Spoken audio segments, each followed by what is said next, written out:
It's impossible to predict the time when confidence will be lost, but it can come quickly. Resorting to buying other paper currencies will not be of much help. When the dollar crashes, most likely the purchasing power of all currencies, since all currencies hold dollars as a reserve, will go down as well.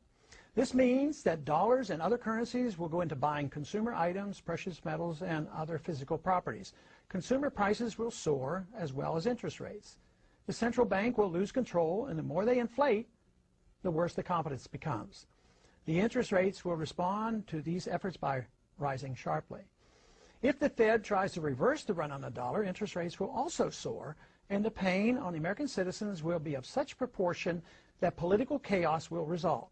Either scenario leads to political and social chaos, the third event, and the most dangerous. With no ability of the federal government to fund its commitments, international or domestic, major changes will occur in our system. The social unrest will elicit cries for government to exert unusual force to head off a complete breakdown of law and order. The ultimate trap will be set for a system of government claiming to protect a free society. If more power and police authority are not given to the federal government, it will be argued that only anarchy will result. If more government policing power is given, it will mean a lethal threat to civil liberties.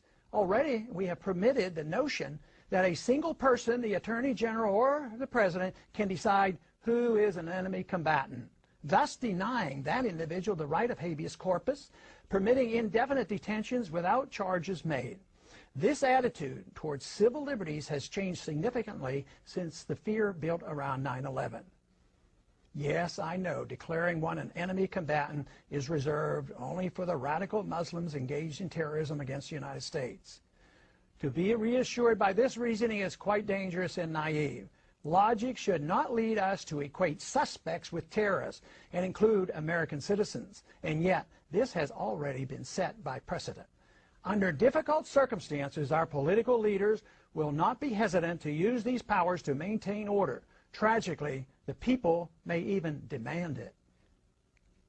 We are rapidly moving toward a dangerous time in our history. Society as we know it is vulnerable to political and social unrest. This impending crisis comes as a consequence of our flawed foreign and domestic economic policies, a silly notion about money, ignorance about central banking, and ignoring the onerous power and mischief of out-of-control intelligence agencies. Our unsustainable welfare state and a willingness to sacrifice privacy and civil liberties in an attempt to achieve safety and security from an inept government. Dangerous times indeed. What can be done about it? Must we wait for the inevitable and expect to restore our liberties in a street fight against the overwhelming power of the state? Not a good option.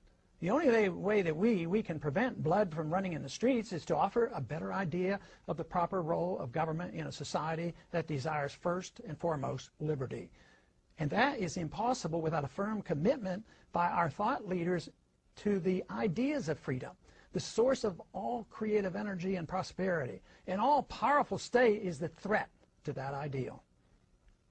The prevailing attitude of the people, as it once was in early America, must be that of liberty and self-reliance, rather than the nanny state and dependency. Rely on the government force to mold all private choices. If this is understood, a smooth, although not painless, transition to a free society is achievable. Ignoring this option will be very destructive to everything that is dear to the hearts of most Americans. What is it that we must do? We must immediately embark on balance the budget by reducing spending, change our foreign policy to that of non-intervention, a full audit and more supervision of the Federal Reserve, leading to abolishing the Federal Reserve, legalize competition to the Federal Reserve with competing currencies, regain respect for civil liberties and privacy while reining in the CIA, wean ourselves off the dependence of wealth transfers by government, abolish crony capitalism, no subsidies, no bailouts, no regulatory or tax privileges to protect the powerful elite, especially the military-industrial complex.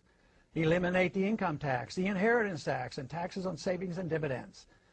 None of this can happen without the restoration of Congress to its dominant position of the three branches of government, as was originally intended by the Constitution.